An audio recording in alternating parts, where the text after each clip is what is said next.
Okay, so thank you, Jacob. And like I said, even if you don't want to speak up, that's fine. Okay, that's actually obviously part of this evening, right? So just start. That's what Jacob just did. He just started. Okay, he just jumped in there. Now he knows me. Okay, so he might have a certain comfort level to jump in there, but that's the key, right? You have to dive right in. And if you don't, hopefully what you should be asking yourself is why not? What do you have to lose? Okay.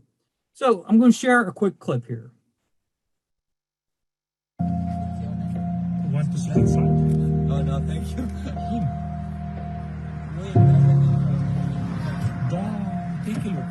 Thank you. Thank you. You can sit inside the car. It's okay.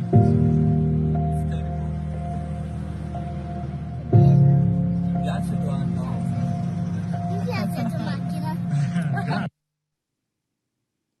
Was that more than a car?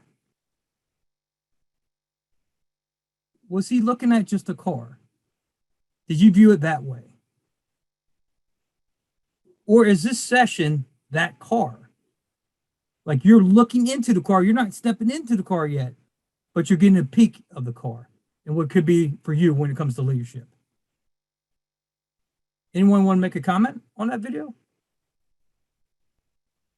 Okay. Yeah, I'll go for it. Go ahead. I'm sorry, go ahead, whoever was talking. No, I'm sorry. Go ahead, Jacob. It was just me. Go ahead. Yeah, I feel that it just, obviously, it's a supercar, it's probably $500,000 vehicle, whatever have you. But, I feel like the owner probably envisioned himself as a child looking at that vehicle of, wow, like this is what my future, this is what I want to have. He probably had a reflection at that point where like, hey, I remember as a child seeing these vehicles and whatnot, and simply so an owner being nice enough to like, hey, go ahead and get in the vehicle, look at it, whatever. And he's just, he's probably reflecting on himself as a child of his wants and dreams when he was a little kid. And yeah. So can you tie that into leadership as the way I view it? And I agree, Jacob, with your stance as well, is if I'm leading a team, I'm showing you something that I know you have that you don't even realize that you have. I'm saying peek inside this car. You have this. You can have this. And I believe in you. So that's in the leadership sense. That's the way I view the video. Any other comments? Now, some of you view leadership like this. Like, oh no, I can't fall. I'm not going to do it. This is way too dangerous. Count me out. Well, please don't.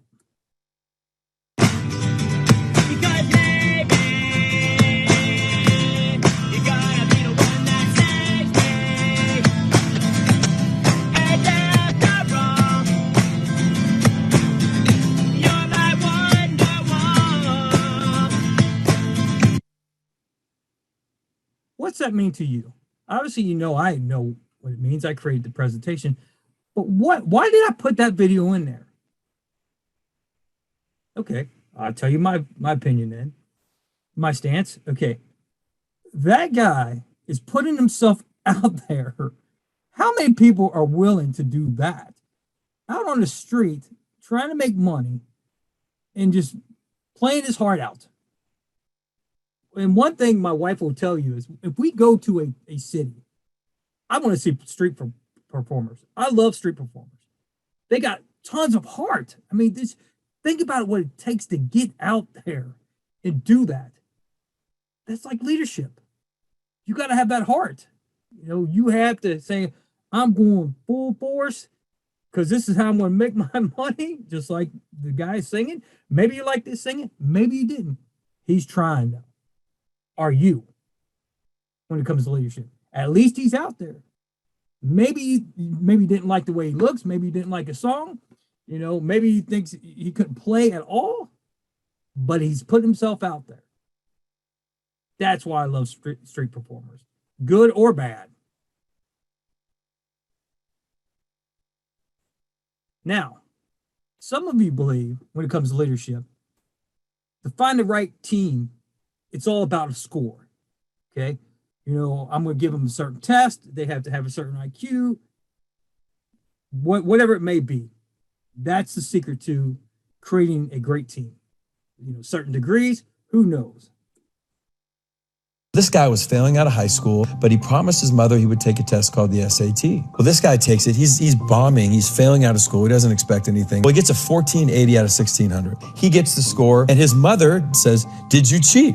Because he realizes he's smart and he's going into his senior year. He says, "I'm going to go to class." Now he starts to go to class. He doesn't hang out with who he did when he didn't go to class. He graduates, goes to a community college, and becomes this massively successful magazine entrepreneur. So I said, okay, well, the guy was always smart. He just needed a standardized test to unlock it. My dad said, no, that's not the story. And this is what I want you to understand. 12 years after all this guy's success, he gets a letter in the mail. Turns out the SAT board will periodically review their test-taking procedures and the policy. The year he took the test, he was one of 13 people sent the wrong SAT score. His actual score was a 740 out of 1600. And he said, people think my whole life changed when I got the 1480. But what happened? My whole life changed when I started acting like a 1480. Okay, before I say something, please, someone else, give me your thoughts about that. What's it mean to you? Hi, I'm Jordan.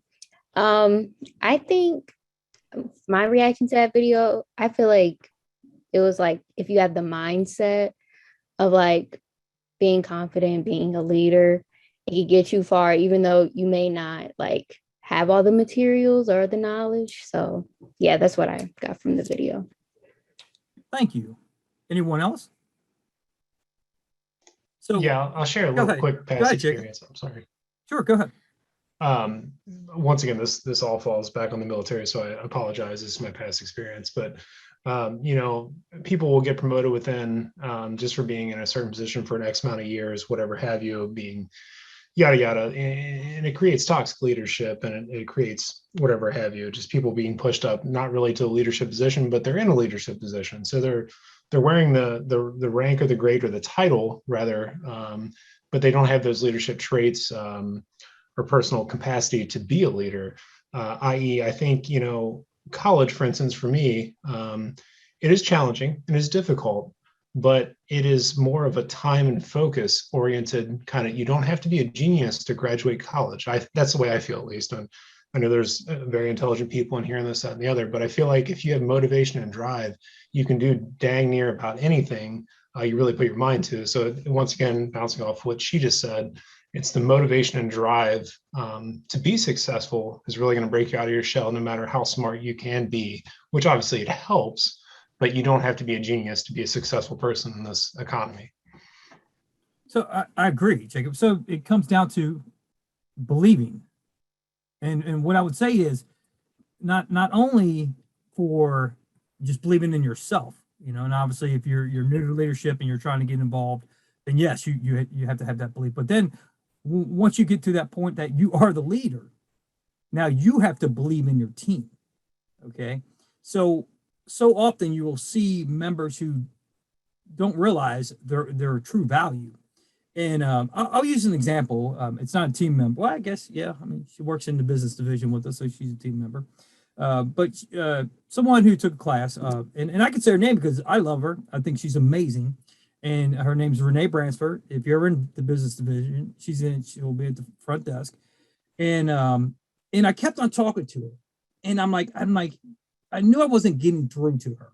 Like, I'm like, you're way more than what you think you are. So I went home one day and I'm thinking to myself, I tried so many different things to get through to her. And there's these magnets on my refrigerator from my son. And, you know, the alphabet, you know, or the magnets, you stick in a little toy and it says A, B, C. So I stole his magnets. That's what I did. So I took my little boy's magnets and I took YOU. And the reason why I took YOU is because every time I talked to her, she was so focused on everybody else except herself.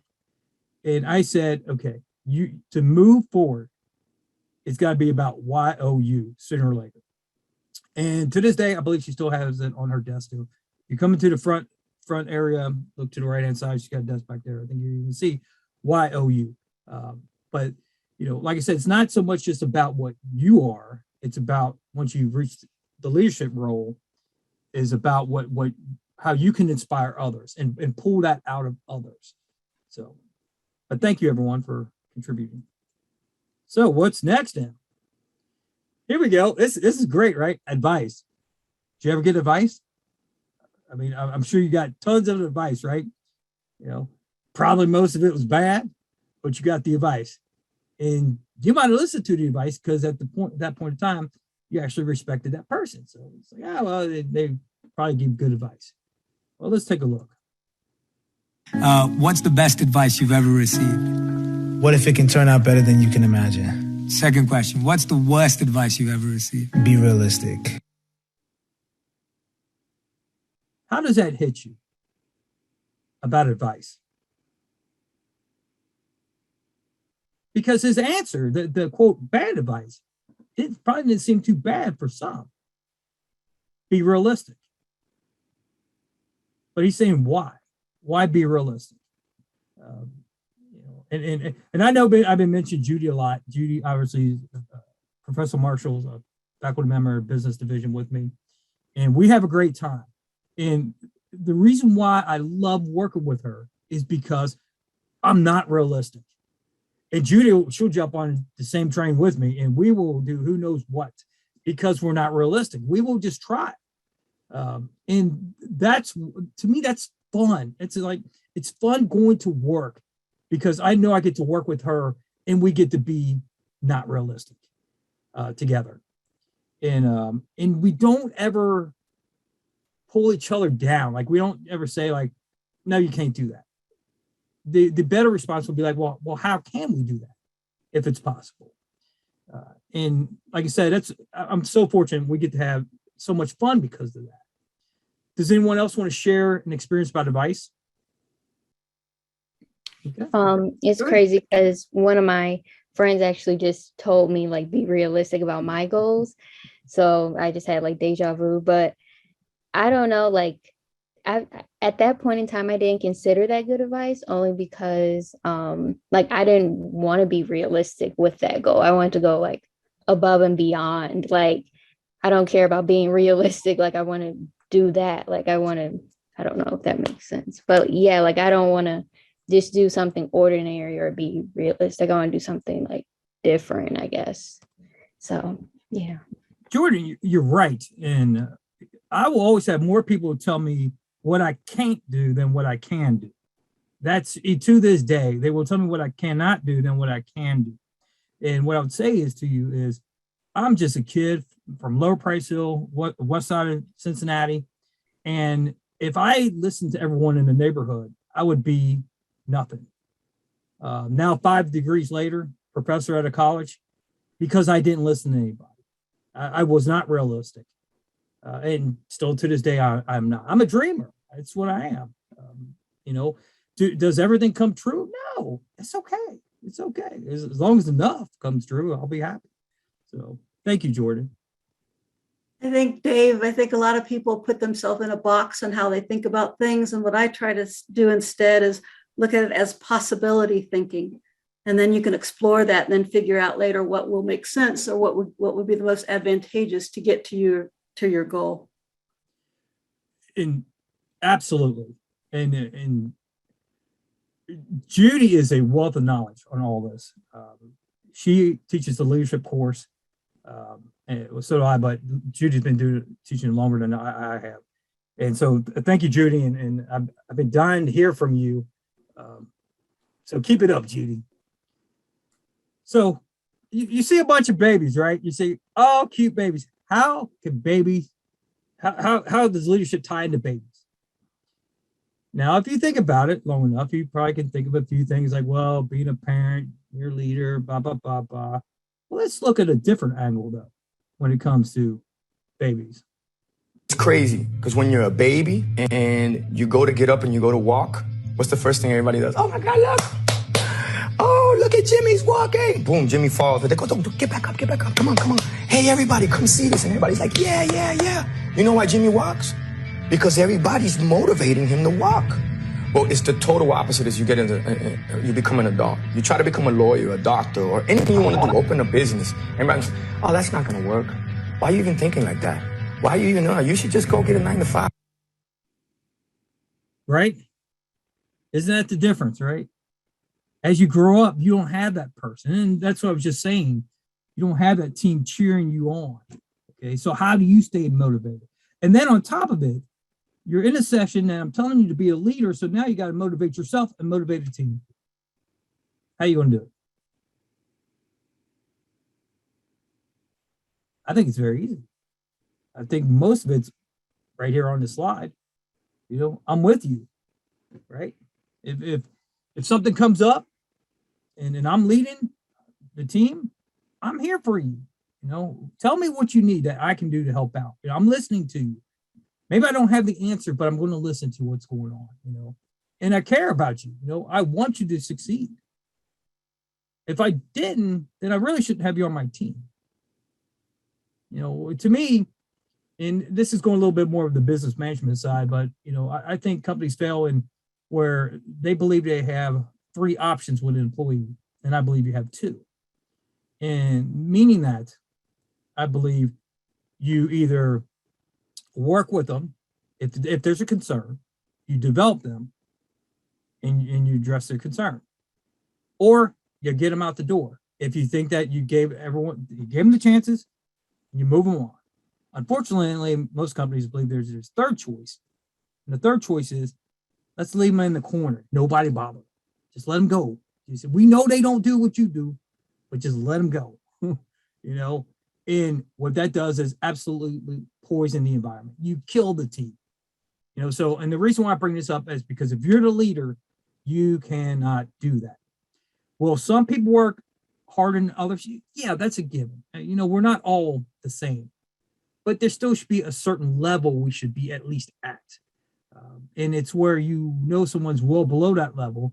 You don't develop them. You just let them sit there, and it just poisons the environment because everybody else is saying, well, why should I work that hard if that person doesn't? Why should I come in on time when that person shows up late? You know, why shouldn't I call in sick when that person calls in sick when they just want a day off? You know, so you gonna blame that person or you blame you?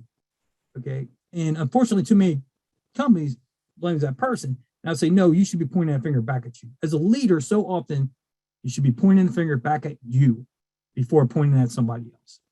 You know, any other comments about the baby concept? Dave, there were some comments in the chat. I apologize. I just now I'm seeing them because I'm still trying to figure out what's going on here. But related to this, Stephanie said, be a cheerleader, be encouraging, let your team know you're listening and that you hear them. Great advice. Yes. Okay, so social media. This is what basically we're talking about. You know, we're using social media for leadership. Okay, all the videos they're all Instagram. That's where I got them from. And so often in social media, this is what you want to see. You're waiting for this guy to fail. You're waiting for him to fall off the cliff here. You know, probably gets even more views if he does. Okay, before he escapes. All right. So then we have to think about in life. Are we rooting people on, or are we wanting them to fail? If you're going to school, what your parents will say? You must be number 1. If you are number 1, what about all the other 30, 40 kids who are there? They must be below you. They're losers. They're losers. So your joy is only in other people failing. When your joy is about other people's misery, that's not joy, that is sickness. Now I know when I first watched that video, that hit me like a ton of bricks. Like, that is so true. But what do you think? How do you feel about that? I mean, it even changed my mind because I'm very competitive. Like, even playing a game, I want to be number 1, but I'm like, that means I am getting joy out of someone else failing. And I'm like, as a leader, that does go against everything that I really stand for. Now, keep in mind, I know it's just a game, so I'm still want to be number 1 and try to beat everyone. But in theory, more of the workplace setting where we're trying to be number 1 at all costs. You know, maybe you get that next promotion. You know, we might want to see someone fail so we can succeed. You know, like, well, if that person gets fired, maybe I can get their job. You know, or what some people do, unfortunately, is they will help that situation, meaning that they will try to get that person fired so they can get their job. Okay. So they want to see that person fail. They want to rat that person out, tell on that person as much as possible in hopes of becoming, you know, whatever that person is currently doing, obtaining that position. And I'm guessing that you've seen that before. You've heard that before. Any other situations that this applies to that anyone wants to share?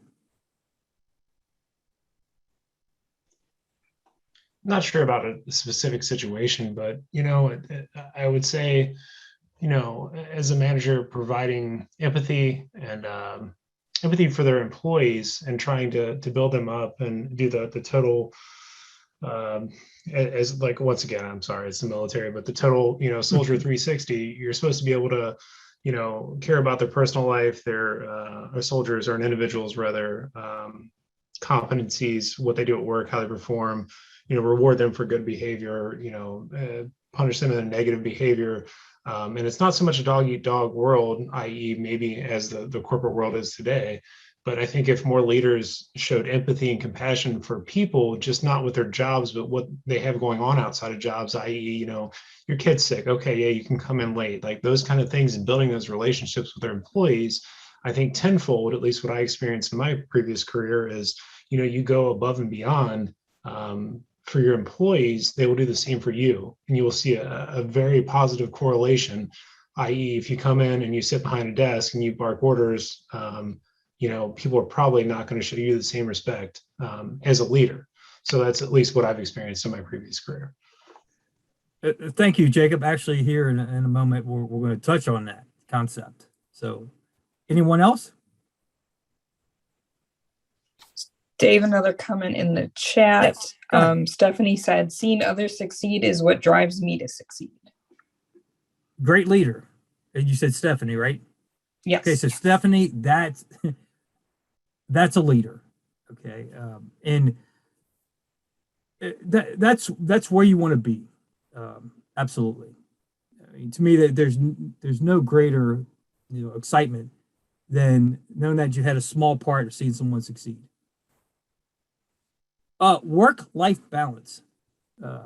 Something that drives me crazy because you hear it a lot from different organizations, but they really don't mean it, but they have to say it. So let's take a look at this work-life balance. What did you know and learn at the end of your career that you wish you knew at the beginning? Understanding empathy and compassion. Because as a young kid, when I came in the league, it was like, I'm driving this way, and either you're going to be on the train or be on the track. Right? Where there was no such thing as understanding that people have lives outside of the game, which apparently I did not. But like if I understood that at an early age, and it helps me as a leader to communicate better. I came to understand that later, and getting to know people on a personal level. What are their fears? What are their insecurities? Right? What are their dreams and ambitions, desires, those sorts of things? When you come to understand that about a person, then you can help them reach the best version of themselves. Game changer. That's what I call that. Before I say something, does anyone want to respond? Make a comment about what we just seen. Another comment in the chat, Dave. This is from Teresa. I work in a small team of 3, 1 leader, and then the other 2 of us.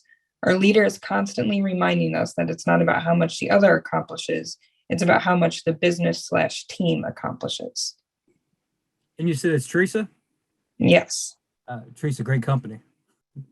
Right? I mean, it's hopefully there's a lot of room for growth for you within that company. I would not want to leave that company. So thank you. Anyone else? Okay, so to me, what Kobe explains, that was me. That was so me years ago. It's like, either be with me or get the heck out of my way, and if you're not doing what I'm doing, if I worked in IT for a lot of years, and IT's never ending with, learning and all that. And, so I go home and I work on projects or just, concerns, issues that was going on. And basically, and of course I would figure them out because I'd spend all this time and I'd be like, yay, me, like, why ain't you doing what I'm doing? Of course, I wasn't factoring in people who had families at the time and maybe taking care of people at the time. And I was a single guy, I was good. I could do whatever I wanted. So to me, I really related to that where as I got older, I understood that, wow, that's, it was almost embarrassing how I acted before when it came to situations like that. So now we're talking about intimidation. Have you ever felt intimidated? Well, check this out. I say this with love because I have realized some truths. I am not intimidating. You're intimidated. There's a difference. I don't take up too much space. You're just used to people playing small. My inner light is not too bright. You're just used to dimming your own. I am not mean nor aggressive. I am honest and assertive, and that makes you uncomfortable. And I do not make you uncomfortable. My presence challenges your comfort. All of that is yours. I will not be less for you to feel better about yourself. Own your stuff. Shame to say, that was me. Ashamed to say, I'm going to tell you right now, when I was younger, that was me. In your face, not showing any kind of care to how other people may be. And as leaders, everyone's different. And I always make the saying where people will say the statement like, I treat everyone equal. Well, I treat everyone equal, but I treat everyone different. Meaning that students, right? I might have a student who, if I'm lecturing, if I'm in class, who may want me to come up and say, "Hey, great job, you're doing well." Might have another student who might say, just don't, I'm good. You don't have to bother me, And true stories. I mean, so I've learned like everyone's different. The student who didn't want to be bothered, it wasn't the fact that they didn't appreciate what I was going to say to them. They were just, they're different. They're different than. Like, hey, I don't need that pat on the back, and other people do. And as you lead, you'll see some employees will need a pat on the back about every hour, and other ones will be like, yeah, no, I'm good. Yeah, you don't have to tell me all the time. I'm good. Just once a year on the eval, as long as that's good, I'm good. If you see something I should address, let me know. But what are your thoughts on this topic? Hi. I actually work at this, I'm like a call rep for UC Health employees in the HR department. And so like, I just answer general questions about HR, but sometimes like a manager or supervisor, somebody in leadership role will call me and just try to intimidate me. And like, I sound pretty young on the phone. Like I sound like a child, but they pretty much will just say like, since they've been there for so long, like, I don't know what I'm talking about. And the whole time they're just wrong, like I really like from that video, I really understood like the intimidation, because no matter what, like I wasn't backing down because they were just wrong. Like, yeah, but I face that a lot where I work. Like anytime like somebody has a little bit of power or something under their belt, they just abuse it sometimes. And it's like, like you can't get respect that way at all. But yeah, right. And Jordan, and the reason why I shared that video is because again, that reminds me a little bit of myself as when I was younger, and kind of in your face and just basically not caring. I mean, I think I did care, but it sure didn't come across as caring. I'm sure of that. But learning, like if I called you, Jordan, at your work, and years ago I would have been like, well, I need this, and this, and if you couldn't answer my question in a second, I'd just say, can you give me somebody else? You don't know what you're doing. And now growing and learning, especially trying to be a better leader, is if I felt like you didn't know the answer, I would still talk through it with you and say, hey, Jordan, this is what I need.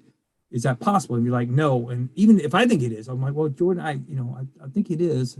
I had a situation in the past. That conversation, like I said, would have been different years ago. it would have been like, Jordan, you don't know what you're doing. So I think that video is a great video because it does, it might be a wake up call for some that, kind of like, tone it down, you mean well, talk it out with people. The person on the other end of the phone, they mean well as too, so, or even in person, I could be somewhere in, say, restaurant or whatever, it's taking too long or whatever. I try not to get frustrated. I try to understand, like, what, they're busy. They're they're short-staffed.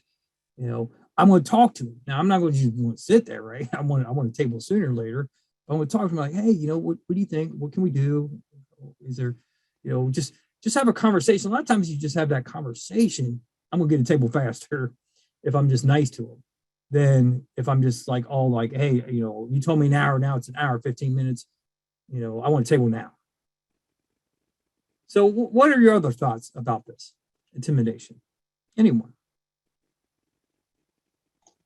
I have one, Mr. Hensley. Go ahead, Jay.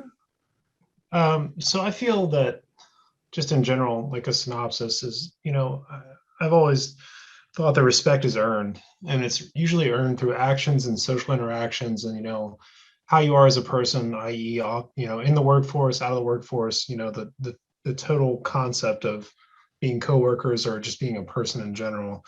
And I think that introducing fear when you try to intimidate somebody, it's a defense tactic. Or, I don't want to say lack of knowledge from the person doing that, but just the lack of patience, or i.e., take a step back for a second, be humble about, whatever leadership position you were put in or you earned, to treat people the same way as, you were coming up as a young individual or just, an inexperienced person.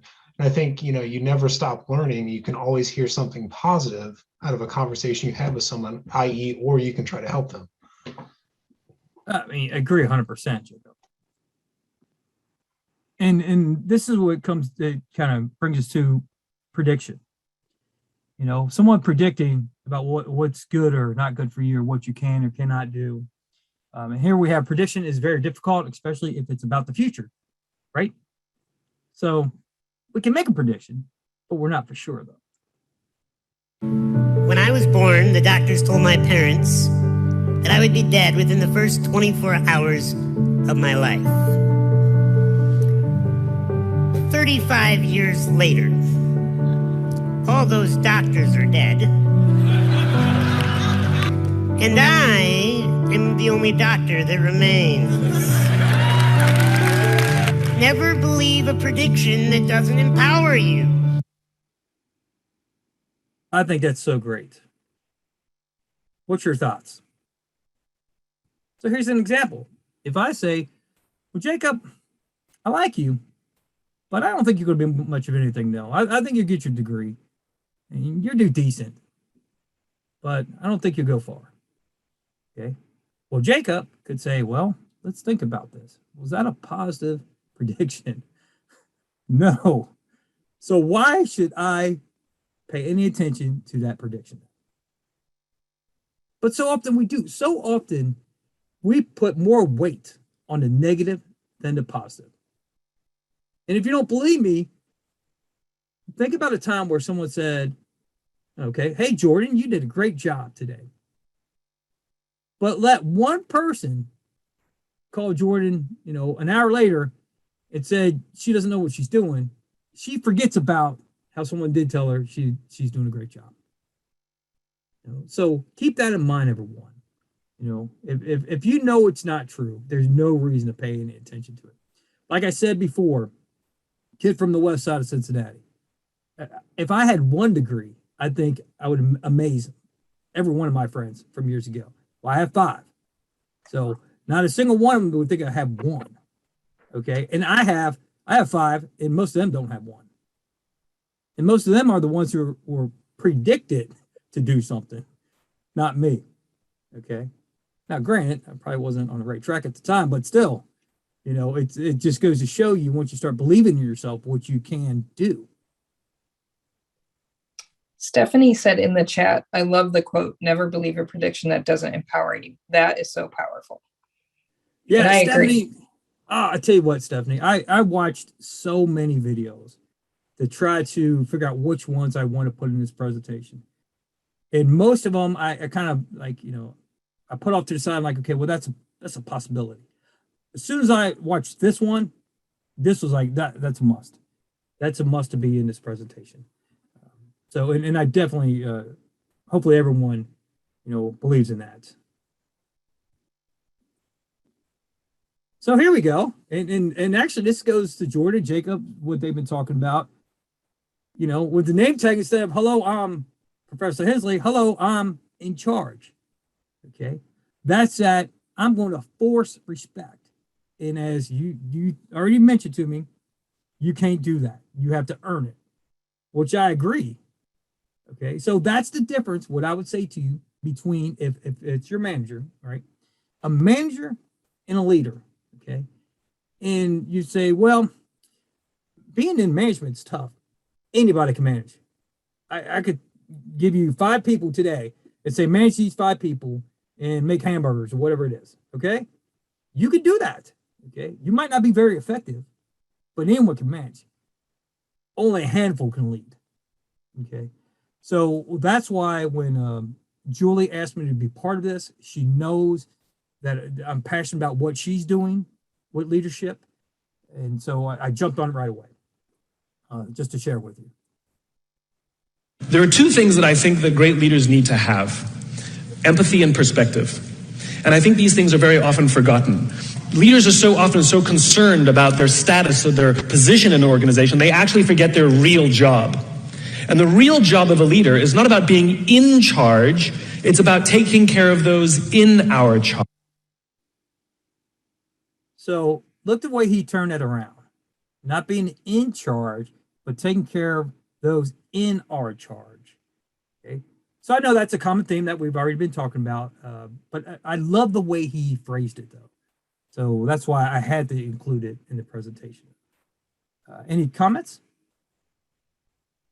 Like I said, I know that's been a comment. Go ahead, Jacob. No, it reverts back to what I was saying earlier.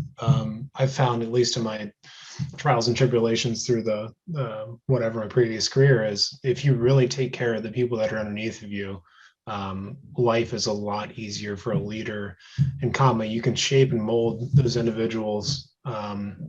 I don't want to say in the wrong terminology, but into the organizational goals of whatever, firm or wherever they're working or whatever. It's a lot easier if you completely take care of someone and you respect their time, you respect their, their outside of their work kind of deal. It seems to come full circle. And I think this individual, Mr. Simon Sinek, put it very well. Jacob, if you haven't heard him before, he's got some great information. So I would highly recommend checking out some YouTube videos, books, everything. Yeah, he's pretty amazing. I sure will. I might have mentioned to him in the capstone class because he talks about the finite and infinite when it comes to a game, and where really business is it's doesn't end, it's infinite. It just continues, goes on and on. You got next day. So you never win. You're never number one really, because who set the standards and all that. But Jacob, I would agree with you. And what I would say to the group then, so why doesn't everybody do this? Why doesn't every company do it? If it's that simple, you just take care of people. You just actually care about them. Why don't they do it? Any thoughts? Because it's easier to push people to the side than to actually take care of them, or go to their job at 9 o'clock in the morning. And when they get off at 5, that's when they turn their brain off. So, like, lack of better terms, they don't care if how they're doing, whatever. All they care is about results oriented. Of course, they have to be, but I think if a little bit more effort was put into that total person or employee concept, production and just emotional well-being would probably be a little bit higher, and probably employee retention too. So, right. Anyone else? Thank you, Jacob. Okay, so Dave, Jacob, I would say, go ahead. Go ahead, Julie. Oh, I was just going to say, I think ego sometimes gets in the way in cases like this. And Julie, and I hate to use myself as an example again, but yeah, it's that got in my way many times through my life, and learning the hard way, and that's why I love talking about leadership and hopefully people will learn from maybe some of my mistakes. And that's why I'm showing some crazy videos and you're like, oh, I'd never be like that. I'm like, well, unfortunately I was, and I'll admit it. And like ego, Julie, oh my, ego gets me in trouble all the time. Still to this day, a little bit, still gets me in trouble. But you're right, Julie. So thank you. And what I would say, Jacob, real quick, since I know you're one of my students, being business management, is companies believe that it's better and cheaper to do what you just described. And it's not. It takes a little bit more time and effort up front and during, when you want to be a leader, yes, but the outcome is going to outweigh it. You're going to get the results that you want to get. You're going to have dedicated employees. I mean, Jacob, if you say, I need you to come in on Saturday and because we have to turn this around and they want it by Monday, and I know everyone don't want to work Saturday. Well, if you're a leader, it's not going to be hard to get people to work on Saturday. If you're not, everyone and a brother has an excuse why they cannot work on Saturday. And then now you got to be intimidating and basically act like their job's online if they don't come in on Saturday, which has happened to me before. And then you come in on Saturday. So it'd be nice. It'd be better if it was actually them being a leader and then instead of being intimidating. Yeah, I think David? there's definitely a fine line. Go ahead, Julie. I'm sorry, who was talking? I'll go after. I was just going to read something from the chat. Hold on. I'm trying to skip that. Sorry. Go ahead, Julie. I was just going to say it's interesting you said that, Dave, because Teresa had put this in the chat before you even said that. And she said, for some companies, it costs too much money up front to take care of people. It affects their bottom line. So she was thinking it while you were saying it. Oh. And it doesn't. It does not, in my eyes. I agree. Thank you, Julie. Okay, so chance. Do we leave everything up to chance? Did you just come here tonight for chance? Like, well, I had nothing else better to do. I'll show up at this session. It's chance. What the heck? Is everything chance? You have to have this knowing that, okay, it may not work today, it may not work tomorrow, but this is the right thing, and this is what I'm doing, and this is what's feeding me. So that would be the best advice that I can give you. That knowing, just believe in what you're doing, and if you don't believe in it, then you're not doing it. You haven't figured out the thing that you do best yet. When you feel it and when you know, no one can tell you. You only have to be right once. You only have to be right once. And actually, and just in the business sense, that's true too. I tell my students all the time, it's like, keep on throwing those darts because all it takes is one great suggestion and it might move you up the company. You never know. But if you don't share, well, then you do know what the outcome is. It's nothing. It's like another thing. It's like when I tell them about taking a test. Okay. You don't take the test. Guess what you get? 0. You didn't take the test. Very easy. I'm not hunting around to see, can I give you an extra point or two? No. Okay. But if you actually are in the game, you take the test. Maybe you don't do so well. Well, 20 points is better than no points. That's what I tell them. So be in the game. Take your shots. Any comments about this? Okay, so then we'll move on to this nice straight road and curvy road. This reminds me of FYE, actually. I remember doing something similar to this. And I thought it still was a great graphic for what we're about ready to talk about.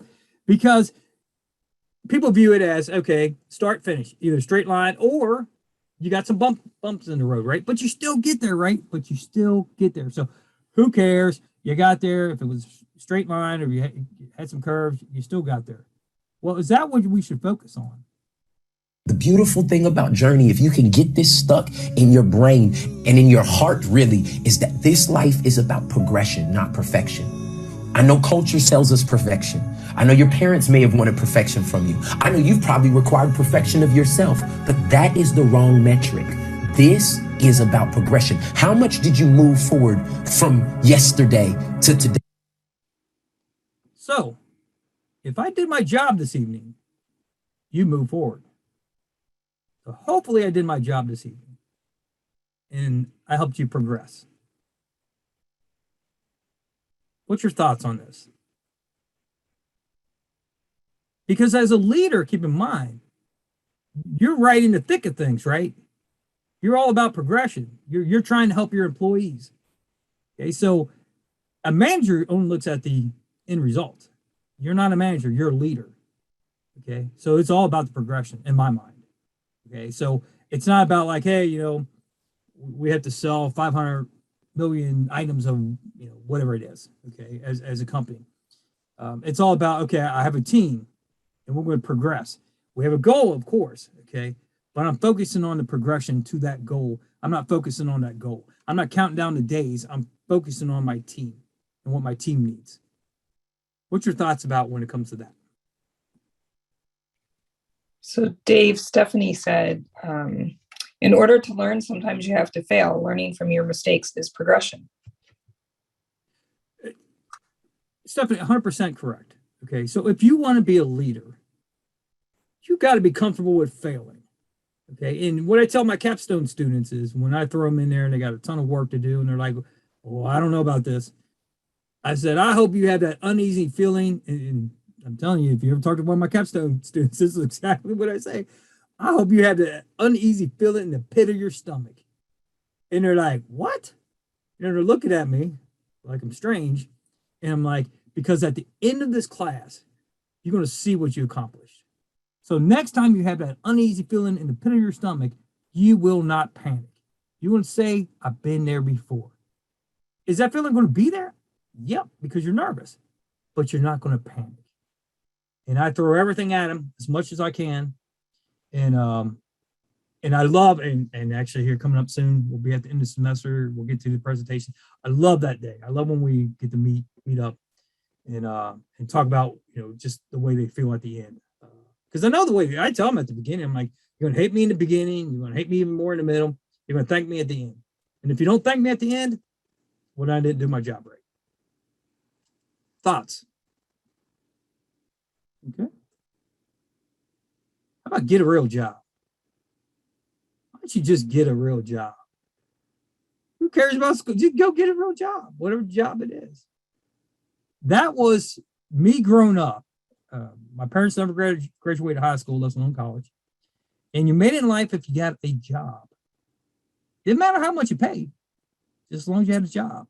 And you made your own money. So that's all that mattered. So that put me back about 10 years. So let's take a look at that. One time my mom said, you need to get a job. I said, I already have a job. I'm just not getting paid yet. I'm working on my dream. That's my job. If I'm gonna pay attention to my nightmare, I should be able to work on my dream. One of them is gonna take my energy. I would rather give my energy to my dream than my nightmare. Work on your dream or work on your nightmare. I love that. What's your thoughts? If I may, so I don't know. This is kind of going. I don't know. Whatever. I'm very fortunate that I use the GI Bill to pay for school. That pays me for school or pays my tuition. And very hats off to all the people that pay for school. I did it when I was younger. I went to NKU. I failed out. I had $10,000-$15,000 worth of student debt. I was trying to work, just trying to keep my head above water. And then it took me quite a few years to mature to get to that level. Hey, what do you actually want to do?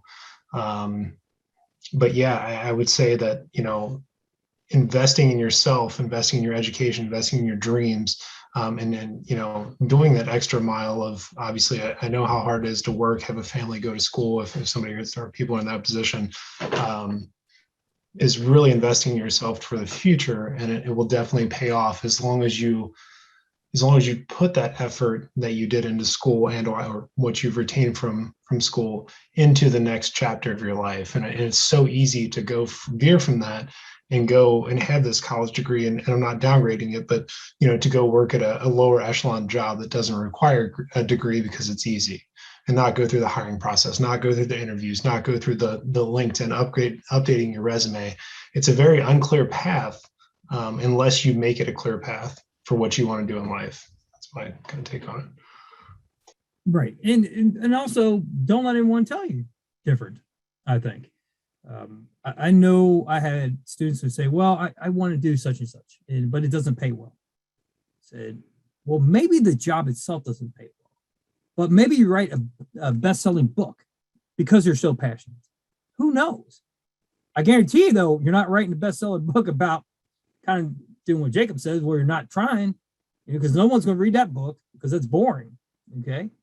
So that's where I never want to discourage anyone. The quote, being realistic, it's everything's possible. It's just, are you willing to put forth the effort? Like being here tonight, do you want to be a leader? Anyone can do it. Just get in there and you do it. You're going to make mistakes. It's okay. I'll probably make mistakes tomorrow. It's all right. At least I'm trying. That's all that matters. And actually, if you ask my wife, I make mistakes all the time. So I don't do anything right. Okay, so we're talking about this throughout the entire session. Leadership, empowering people, inspire people, lead change, share vision, right? Oh, that's just, it's all about leadership. If you punish people too much for failure, then they will respond accordingly, and the innovation you will get will be very incrementalist. Nobody's going to try anything bold for fear of getting fired or being, punished in some way. So there must be the risk reward must be balanced, and favor taking bold moves. Otherwise, it will not happen. What do you think about that? Someone else besides me talk. So, like, at least what we're learning this week in Capstone, it's corporate cultures and all that other good stuff that, and some are stuck in their ways. I can't remember the verbatim term, but resistant to change, I believe. And as Mr. Elon Musk there said, if you can't challenge your leadership with bright ideas and innovation, you're probably going to be stuck on the same page. And i.e., I just did a discussion board on Facebook versus Google, which company's better to work for. And Facebook, actually, their kind of corporate, mantra is to challenge leadership with innovation and, and see and pick the brain, because we can learn from anybody. And I think corporations that set themselves aside to where, this is my way, this is how we do it, aren't going to be innovative and not really, push on to the future, because obviously generations learn and, new talent learns. Thank you, Jacob. I agree. Anyone else? Yeah, when I see that video, I think of this last job that I worked at, and anytime I would shout out like a idea to make our jobs easier or something, I would kind of get like backlash for it and say that I was talking too much. And I'm a quiet person, so I was like, whoa, like that can't be right. But yeah, it was just like the more I just gave ideas, the more they just shut it down and I get penalized for it. So it just made me not want to say anything and just stick to doing the hard job. So yeah. Yeah, and Jordan, that's a perfect example. And that's what Elon Musk was trying to refer to is, if you punish people for failure or just wanting to do something different, they're not going to want to do it anymore. Okay. And you see that in a lot of different organizations where if someone does a lot and all of a sudden they want to step back a little bit and they kind of now get punished for not doing as much as they used to, like really overdoing it. And now other people are looking at it like, well, I'll never overdo it, because if I do, that's always going to be expected out of me. And if I stop doing, if I say I work 40 hours a week, but I'm giving 45 because I love the company, I want to see them grow. And now all of a sudden I have family life and I need to step back and say, hey, I really only get paid for 40. I have to do 40. And now all of a sudden I'm the bad person, because I'm not doing way more than what I'm supposed to be doing. Now, of course, when I was doing way more, everyone was cheering me on and, hey, you're the best person. And, oh, I wish more people were like you. And I'm like, once you scale back, you're like, oh, well, now I know why they were feeling that way, because I'm the idiot who was doing it. And getting punished for just now wanting just to do my job and not wanting to do more.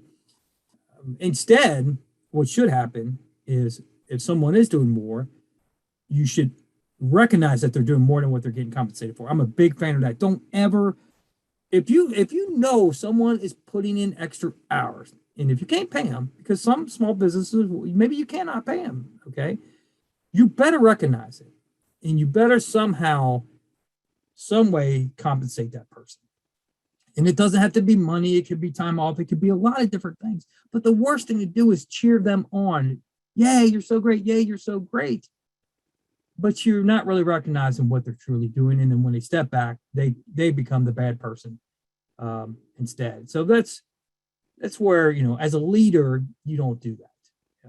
And I'm a big believer is, could you have someone work a little bit extra 1 week and not like pay them for that hours? I could say yes, because I could say, well, maybe next week it's going to be an easier week. So it's going to balance out. So, but I'm still going to recognize what they did for me, no matter what. And that's what doesn't happen in organizations. They will recognize the outcome of your work, what you accomplished, but they won't tell anybody like, oh, well, Dave actually spent about 80 hours of his own time to do that. No, they're not going to mention that part. They're going to say, look what Dave did. Like holding me up as like, well, Julie's not doing that. And Julie would say, that's because I'm not foolish. I'm not going to work 80 hours on my own time. And that actually, that's a true story. That actually happened to me. I'll never forget. I was in a meeting and I said, I did this. And this one had the big ego. I did this. And like, of course, management's cheering me on.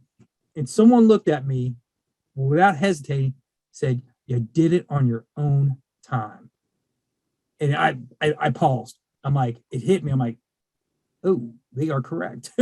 I did on my own. All that extra work was on my own time.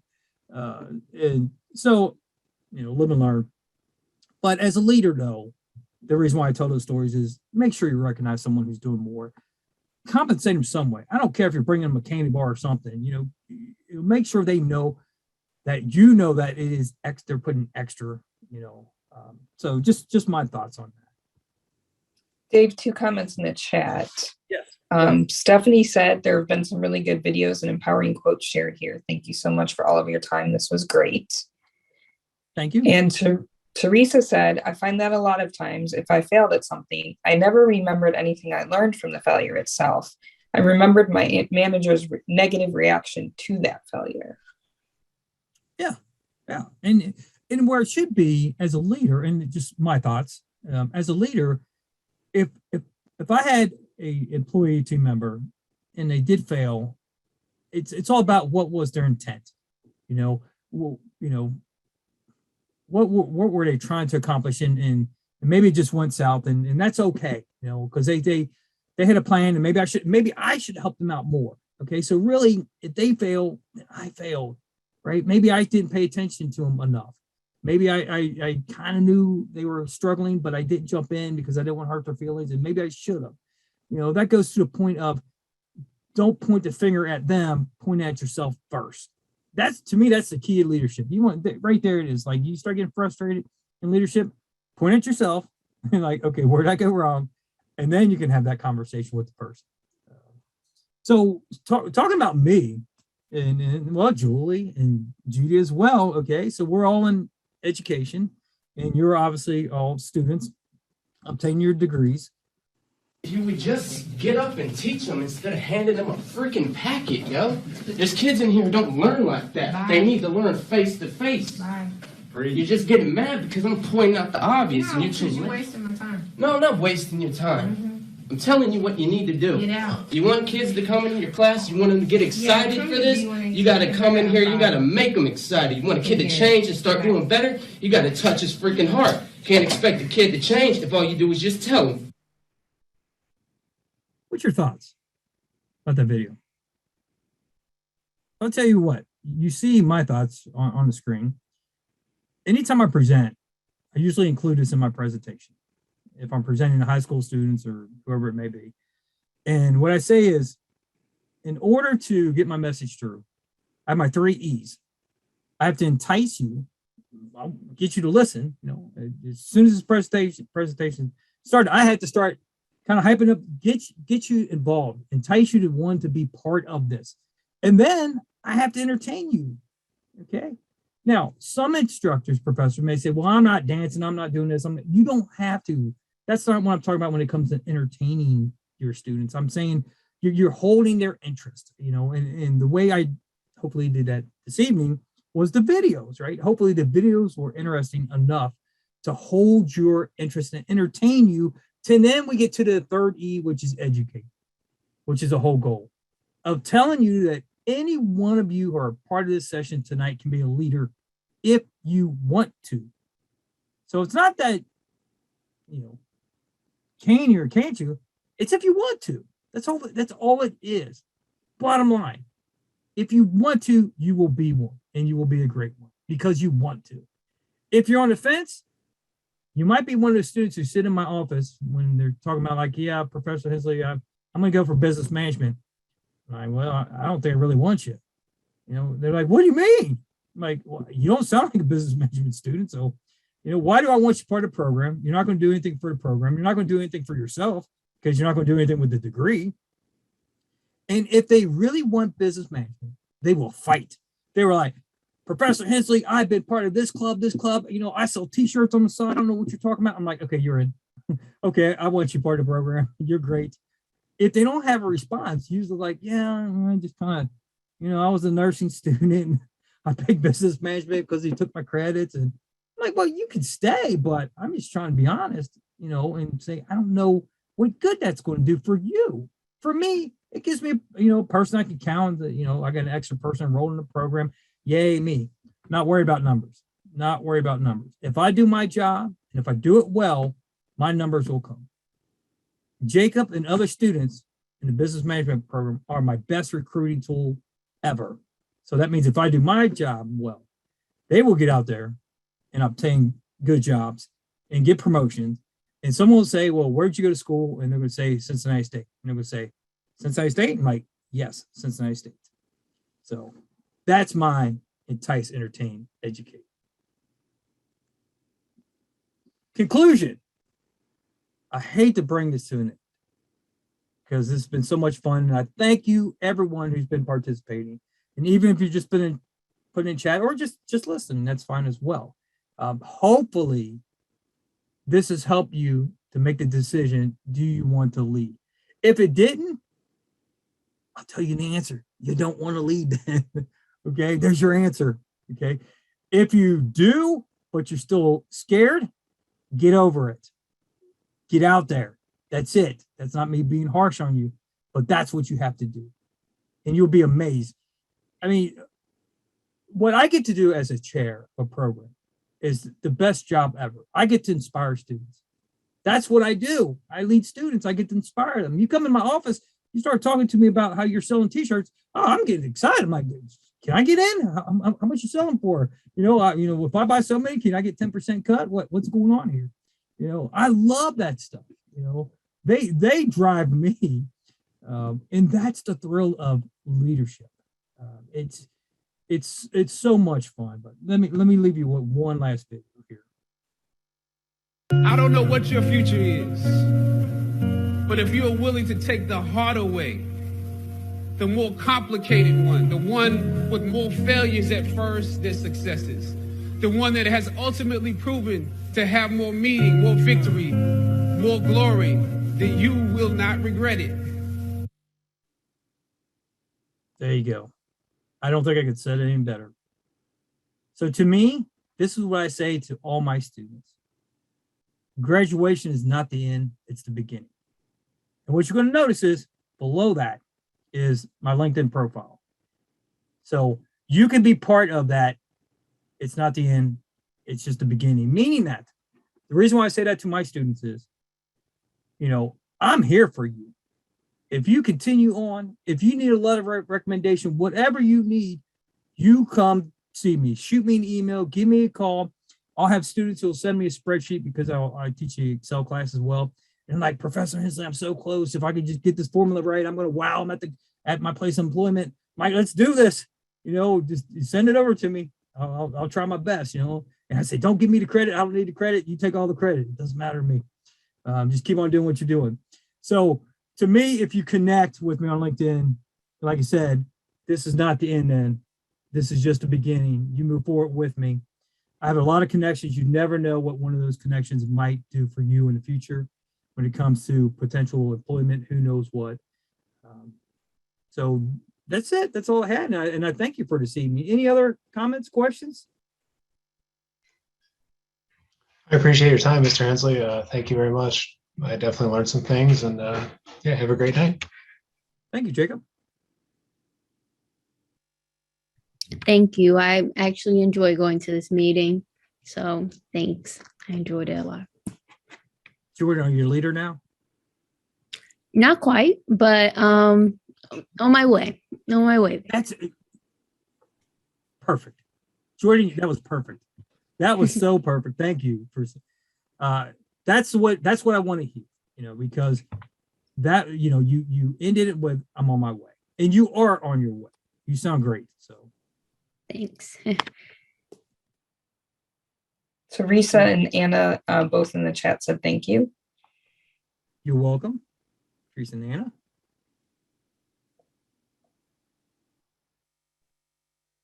Well, on behalf of the Leadership Club, Dave, I want to thank you for taking time out of your schedule, right? You don't get paid extra to do stuff like this. You do it because you're enticing and engaging and you're passionate. And we truly appreciate you taking the time, again, an evening during the week. And I know from being an instructor how much time it takes to prep something for like this. So this was far more than the hour and 15 minutes that Mr. Hensley gave us tonight. He spent a lot of time preparing as well. And we are truly appreciative of that. So thank you so much. Well, Julie, anytime I can help out, because Julie she's amazing. And we worked together for so many years. And any other comments, questions? Thank you, everybody. Take care, everyone. Have a good night. See you all.